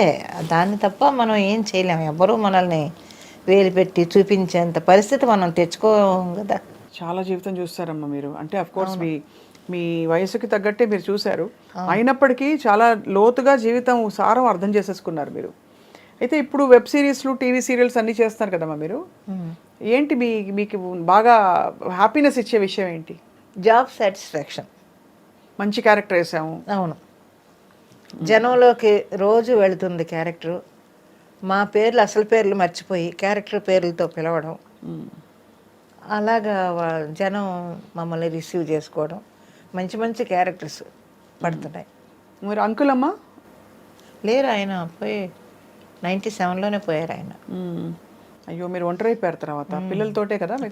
పిల్లలే నా జీవితం, నా మనవలు, నా మనవరాళ్ళు, వాళ్ళతోటి జరిగిపోతుంది. 97 అంటే చాలా ఏళ్ల క్రితం అమ్మా. 25, 26 ఏళ్ళు, 27 ఏళ్ల క్రితం. మరి అప్పటి నుంచి మీరు ఎప్పుడు ఆయన జ్ఞాపకాలా మీకు ఉంటాయి? జ్ఞాపకాలు అంటే ఎందుకంటే 15వ ఏట ఆయనతో ప్రయాణం మొదలు పెట్టారు. ఎలా చనిపోయారమ్మా? ఇది షుగరు చనిపోయారు. చాలా బాధాకరం, కష్టం మీకు. తర్వాత ఎలా అమ్మా, ఎలా మిమ్మల్ని మీరు సంభాళించుకుని ఇంకా జీవితంలో కొత్త? మీరు నమ్మరు, ఆయన చనిపోయిన 5వ రోజున నేను ఇక్కడ షూటింగ్కి వచ్చాను హైదరాబాద్కి. వర్క్ ఇది చేయలేం కదా, మోహన్ బాబు గారి సినిమాకి 5వ రోజున. వర్కే కదా, వర్క్ సఫర్ చేయలేం మనం. మనకు బాధ ఉందని చెప్పి వర్క్ సఫర్ చేయలేం కదా. అవతల ఇంతమంది కాంబినేషన్. 5వ రోజునే వస్తే గబుక్కుని మా తమ్ముడు వైఫ్ బయలుదేరే రోజున అలా వెళ్ళకూడదని ఇంటికి తీసుకొని వెళ్ళి ఒక చీర పెట్టి అప్పుడు పంపించింది. వాళ్ళు దేని గురించి ఎప్పుడూ ఆలోచించలేదు, ఏదో జరిగిపోతుంది. కష్టం వచ్చిందా కాసేపు అలా కూర్చొని కళ్ళు మూసుకొని కాసేపు ప్రేయర్ చేసుకుంటాను. నేను ఫస్ట్ చేసుకునేది ప్రొడ్యూసర్లు అందరూ బాగుండాలి అనుకుంటాను నేను. ఎందుకంటే ప్రొడ్యూసర్ లేదే మనం లేము. సో డెఫినెట్గా మంచి ప్రతి ప్రొడ్యూసరు హ్యాపీగా ఉండాలి, అతని కింద ఇన్ని కుటుంబాలు బతుకుతున్నాయి కదా అని అనుకుంటాను నేను. అందుకని ప్రొడ్యూసర్ చల్లగా ఉండాలని కోరుకుంటాను నేను ఎప్పుడు. ఇంకా మీరు మరి ఇన్ని క్యారెక్టర్ వేసేసారు కాబట్టి వర్క్ సాటిస్ఫాక్షన్ కూడా చూసేశారు, మెమెంటోలో అవార్డులు చూసేశారు, కావాల్సిన వాట్ ఎవర్ డబ్బులు అవి చూసేశారు. ఇప్పుడు మీరు ఎంచుకోండి, మీ క్యారెక్టర్ మీరు రాసుకోండి అంటే ఎవరి పాత్ర వేస్తారు? ఎలాంటి పాత్ర వేయదలుచుకున్నారు? ఎలాంటి పాత్ర అంటే దాన్ని ఉదాహరణకి నేను చెప్తాను, అమ్మని ఎలా చూడాలనిపిస్తుందో. మిమ్మల్ని మంచి ఒక కలెక్టర్, ఒక డడడన్ మెట్టు దిగుతూ ఫాస్ట్గా వచ్చి కాటన్ చీర కట్టుకుని హైనెక్ బ్లౌజ్ వేసేసుకుని అలాంటి క్యారెక్టర్లో అమ్మని చూడాలి నాకు. అది మీ ఆలోచన. ఏ క్యారెక్టర్ అంటే నా ఆలోచన. మీ ఆలోచన చెప్పండి. బాగా ఓల్డ్ క్యారెక్టర్, బాగా ముసీలుది అయిపోయి వణుకుతూ వచ్చి అలాంటి ఒక క్యారెక్టర్ ఆ గెటప్లో ఎలా ఉంటారని నేను ఆలోచిస్తున్నాను. అది మన ఇద్దరికి డిఫరెన్స్ చూడండి మరి. అదే కానీ మీకు అలాంటి క్యారెక్టర్ కష్టం అమ్మా. మీరు ఎందుకంటే ఎప్పుడు యంగ్, ఎవర్ గ్రీన్, డైనమిక్గా కనిపిస్తారు. మీ వయసుకి మీకు అసలు సంబంధం లేదు, అలా ఉన్నారు మీరు. కాబట్టి ఆ క్యారెక్టర్ అఫ్కోర్స్ నటిస్తారులేండి, కానీ చెప్తున్నాను. కానీ మీరు మంచి డైనమిక్ రోల్స్లో ఇంత ఇండిపెండెంట్ అమ్మా. ఫస్ట్ థింగ్ ఈ తరం నేర్చుకోవాల్సింది మిమ్మల్ని చూసి, మీరు ఆ తరానికి సంబంధించి కూడా ఎంత ఇండిపెండెంట్ డెసిషన్స్ తీసుకున్న డెసిషన్కి కట్టుబడి ఉన్నారు. పారిపోలేదు కదా, కష్టం రాగానే అమ్మో పిచ్చి పని చేశానే, ఎందుకు వచ్చాను దేవుడు అని వెళ్ళిపోలేదు. ఎంత కష్టం వచ్చినా అక్కడే నిలబడి పోరాడారు, అత్యాసలకు పెట్టుకోలేదు. ఎన్ని విషయాలు నేను నేర్చుకోవాల్సినవి మీ లైఫ్ నుంచి. అండ్ ఎప్పుడు ఏది మరీ టూ మచ్గా డీప్గా వెళ్ళిపోయి చేయలేదు. ఒక జీవితాన్ని నమ్ముకున్నారు, దాన్నే మీ లైఫ్గా మార్చుకొని మీరు ఇప్పుడు అదే భక్తిలో ఉన్నారు మీరు. సో ఎంత గొప్ప విషయం అమ్మ. మీ వంటకాలు చాలా బాగుంటాయి, చూశాను. ఎవరు నేర్పించారు మీకు వంట? ఎవరు నేర్పించలేదు, నేను ఇంట్లో చేసుకోవడమే. మీ బెస్ట్ రెసిపీ ఏంటి చెప్పండి? నేనేం చూశానంటే పప్పు చూశాను ఆ మధ్య, ఇంకేంటి పులిహోర ఒకటి లాంటిది ఒకటి పెట్టారు. అది చాలా బాగుంటుందండి ఓయ్ అని గలగలా మాట్లాడుతూ ఇలా చేయండి అలా చేయండి అని. జనాలకు అది ఒకటి నచ్చింది. అంటే న్యాచురల్గా మామూలుగా మన ఇంట్లో చేసుకున్నట్టే చేస్తారండి మీరు గబగబాను. ఇవన్నీ ఉన్నాయి అన్ని పెట్టండి ఇన్ని పెట్టండి ఈ కొలతలు అవి ఉండవు అని అంటుంటారు. సోదు ఉండదు అసలు. ఆ, అంటే మామూలుగా ఏదో ఎక్కువసేపు చూపిస్తారు దాని గురించి చెప్పి చెప్పి, అలా కాకుండా చూసి వెంటనే ఆకట్టుకుంటుంది. ఆ కూర ఫుల్ వండి ఇదిగో చూసారా ఎంత బాగుందో అని, అదే కమ్మగా ఉడికి రెడీగా ఉందని. అయితే అమ్మ ఇంటికి వెళ్దాం ఒకరోజు భోజనానికి. మనం మీరు రండి, పిలిచినా రండి, పిలవకపోయినా తప్పకుండా రండి. వచ్చేస్తాం. నా ఇంటికి కాదు నా రూమ్కి. మీరు ఇల్లంటే మళ్ళీ చెన్నై. ఇప్పుడు ఇక్కడే ఉంటున్నారమ్మా హైదరాబాద్లో? అంటే ఇవాళ పొద్దున్నే వచ్చాను ఊరి నుంచి. ఓకే. వచ్చి చెన్నై గ్యాప్ ఉంటే చెన్నై వెళ్ళిపోతాను. ఉమ్, ఇక్కడ ఉండను నేను. షూటింగ్ లేకపోతే చెన్నై వెళ్ళిపోతాను. ఉమ్. ఇప్పుడు ఎన్ని రోజులు వర్క్ ఉంటుంది మీకు పర్ మంత్? ఉంటుంది, షూటింగ్స్ ఇవి ఉన్నాయి కదా. అందులో ఈ మధ్య ఎక్కువ ట్రావెల్ చేయలేకపోతున్నాను నేను. అందువల్ల షూటింగ్ ఒక 4-5 రోజులు గ్యాప్ ఉన్నా కూడా నేను వెళ్ళటం లేదు. పిల్లలు కూడా పెద్ద పిల్లలు అయిపోయారు, ఎవరి జాబులు వాళ్ళు పరుగులు పెడుతున్నారు. పొద్దుట్లు ఏం చేస్తారమ్మా పిల్లలు ఇప్పుడు? వర్క్ చేసుకుంటున్నారు అందరూ. మా పెద్ద మనవడు షిప్లో ఇంజనీరు ఒకడు, ఇంకొక మనవడు చెన్నైలోనే వాడు ఇంజనీరు. నా మనవరాలు టీచరు, తను ఫ్రెంచ్ టీచరు, సింగపూర్లో ఉంటుంది. ఇంకొక అమ్మాయి పోర్ట్ కంపెనీలో వర్క్ చేస్తుంది. ఇప్పుడు చిన్నది ఎగ్జామ్, ఇవాళ ఎగ్జామ్ రాస్తుంది. దానికి జాబ్ కూడా వచ్చేసింది ఆల్రెడీ. అందరూ ఆ ఘనత అంతా జానకమ్మదే. ఏముంది, దేవుడు ఉన్నాడు వెనకాల. ఎంతమంది పిల్లల్ని సెటిల్ చేశారమ్మా, మాట్లాడారు చెప్పండి. అంటే మీలోని స్త్రీత్వం ఎక్కడా కోల్పోకుండా మీరు ఒక పురుషుడిలాగా నడిపించారు ఇంటిని. అంటే మనం మామూలుగా అదే కదా చెప్తారు మనకి చుట్టూ, కానీ ఎక్కడా మీరు పొందిగ్గానే ఉన్నారు. ఎక్కడా డామ్ డూమ్ డిష్ అని అవేమి ఎక్కువ సాధికారతలు ఏమి చాటుకోకుండా చాలా మామూలుగా. ఇప్పుడు ఎక్కడన్నా నేను బజార్లో కనపడినా ఎవరు ఆశ్చర్యపోవాల్సిన పని లేదు. భుజాన సంచి తగిలించుకొని ఆ మధురానగర్ అంతా తిరిగేస్తూ ఉంటాను. కూరగాయలు కొనుక్కుంటూ ఆ షాప్కి వెళ్ళి, లేకపోతే ఇక్కడికి వెళ్ళి మెడికల్ షాప్కి వెళ్ళి, ఆ మార్కెట్, ఆ మెయిన్ రోడ్లో మార్కెట్కి వెళ్ళి తిరిగేస్తూనే ఉంటాను. అందరూ గుర్తుపట్టి బాగా ఫోటోలు తీసుకుంటుంటారే?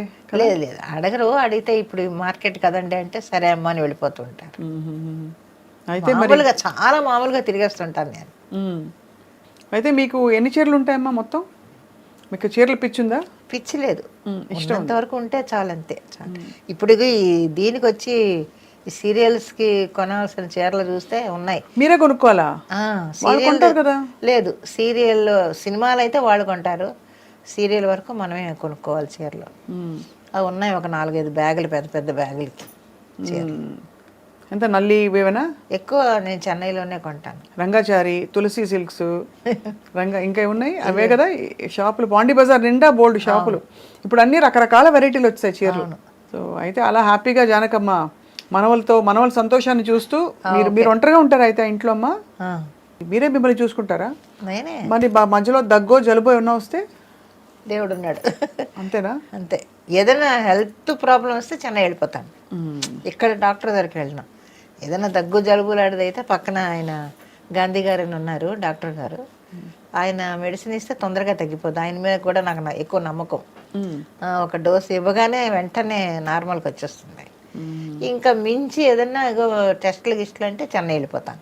అస్సలు ఇక్కడ షూటింగ్ లేనప్పుడు కాలక్షేపం ఇంట్లోనే నాకు అదే కాలక్షేపం. టీవీ చూసుకుంటూ, లేదు టీవీ కూడా పగలు పెట్టుకొని ఏదో సాయంత్రం కాసేపు పెట్టుకుంటాను.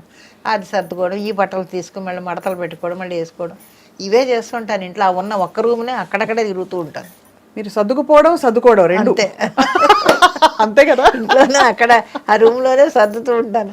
ఇవాళ పొద్దున్న వచ్చాను, రూమ్ అంతా సర్దాలే అని పడేశాను.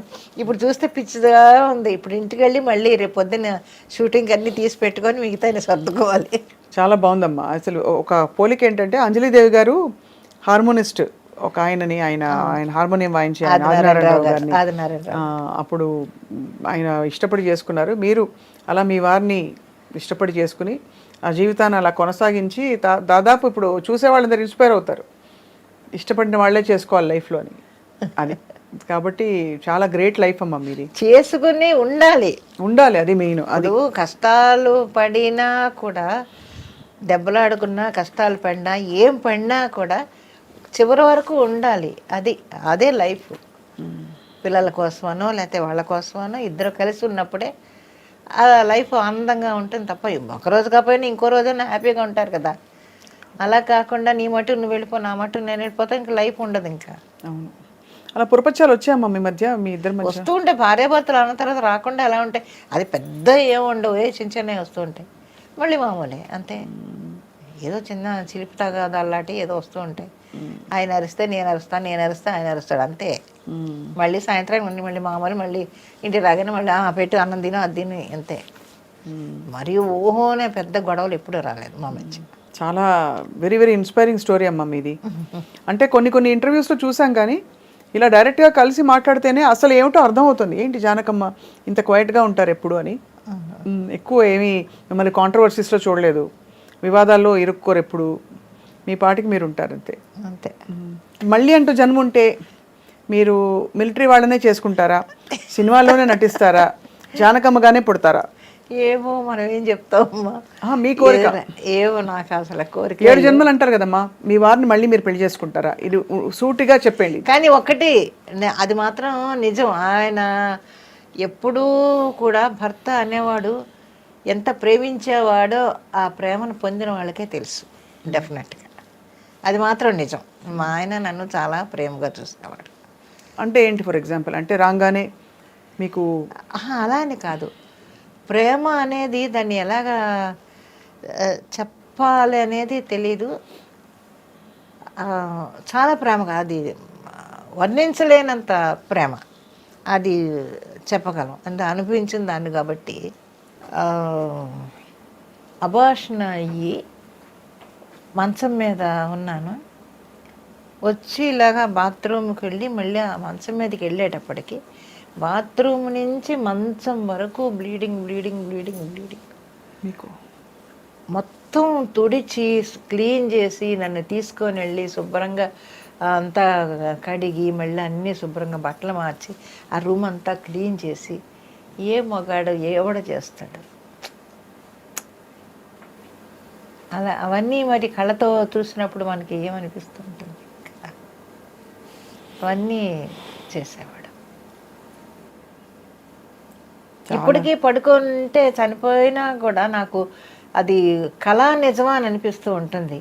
ఎప్పుడైనా బద్దకించి అలా పడుకుంటే చెళ్ళుని పాదం మీద ఇలా కొడతాడు, ఏ షూటింగ్ ఉందే ఇంకా పడుకున్నావేంటి అంటాడు. ఆ వాయిస్ నాకు వినిపిస్తూ ఉంటుంది ఇప్పటికి స్టిల్.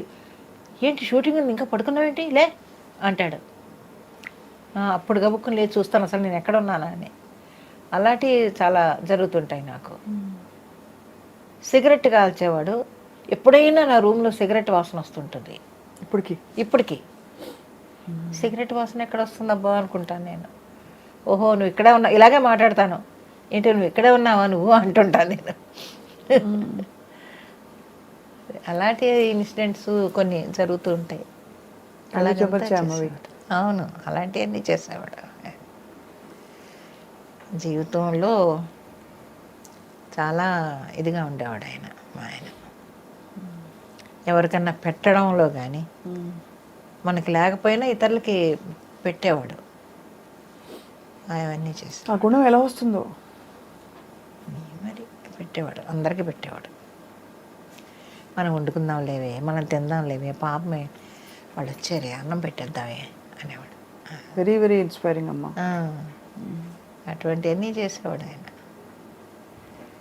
ఇంటికి వస్తే 2-3 కప్పులు కనిపించేవి కాదు, వెండి కప్పులు. ఏమయ్యాయి అంటే పాపమే నా ఫ్రెండ్ వాళ్ళ ఆవిడ హాస్పిటల్లో ఉంది, డెలివరీ టైము, డబ్బులు లేవన్నాడు, నిన్ను అడగడానికి నువ్వు కూడా లేవు కదా, షూటింగ్కి వెళ్ళిపోయావు కదా, అందుకని ఏం చేయాలో తోచలేదు నాకు, ఆ కప్పులు తీసి తాకట్టు పెట్టి ఇచ్చేసాను అనేవాడు. ఇలా ఇటువంటివన్నీ చేసేవాడు. అప్పుడంటే వెండి ఇచ్చేవాళ్ళు, ఇప్పుడు వెండి కాదు చెక్క మొక్కలు ఇస్తున్నారు. అంతే కదా, కరెక్ట్. అమ్మా ఇంతకీ సార్ పేరు? జాన్ బాబు. వాళ్ళ వైపు చుట్టాలందరూ ఎక్కడ ఉన్నారమ్మా ఇప్పుడు? చాలామంది పోయారు, ఎవరు లేరు. వాళ్ళ మగ నాన్న ఎవరు లేరు. పెద్దాపురమే, ఆయనది పెద్దాపురమే, మా ఊరు పెద్దాపురమే, ఇద్దరిది ఒకటే ఊరు. తప్పకుండా. అయితే మీరిద్దరూ అంటే మరి మీకు పునర్జన్మ ఉంటుందో లేదో నాకు తెలియదు కానీ తప్పకుండా మళ్ళీ అంటూ ఎక్కడో మీరు సార్ కలుసుకుంటారు తప్పకుండా. మేము ఇంత మీరు చెప్పిన మీ ఆత్మ ఎంత నిజాయితీగా ఓపెన్గా చెప్పిందో ఖచ్చితంగా అలాగే అనిపిస్తుందమ్మా. మీరు నమ్ముకుని వచ్చినందుకు ఆయన నిభాయించారు, మీరు నిలబడ్డారు. అవును. మిమ్మల్ని మాత్రం మేము ఎప్పుడు తెర మీద అలా చూస్తూ ఉండాలి, ఇలాగే కళకళలాడుతూ ఉండాలి మీరు ఎప్పుడు. ఈసారి మేము భోజనానికి వచ్చినప్పుడు మీ రెసిపీలు అవి మరిన్ని తీసుకుని తప్పకుండా రండి. నా రూము ఇల్లు కాదు అది, రూము వాటెవర్, మీరు ఎక్కడ ఉంటే అదే ఇల్లు, అదే అదే అదే మీ కాబట్టి ఈసారి మేము వస్తాం. మీ షీల్డ్స్ అన్నీ కూడా చెన్నై వచ్చినప్పుడు ఒకసారి అన్ని ఫోటోలు తీసుకుంటాం మాకు జ్ఞాపకంగా. జానకమ్మ గారు, డబ్బింగ్ జానకి గారు, మీకు సాదరంగా నమస్కారాలు. Thank you so much.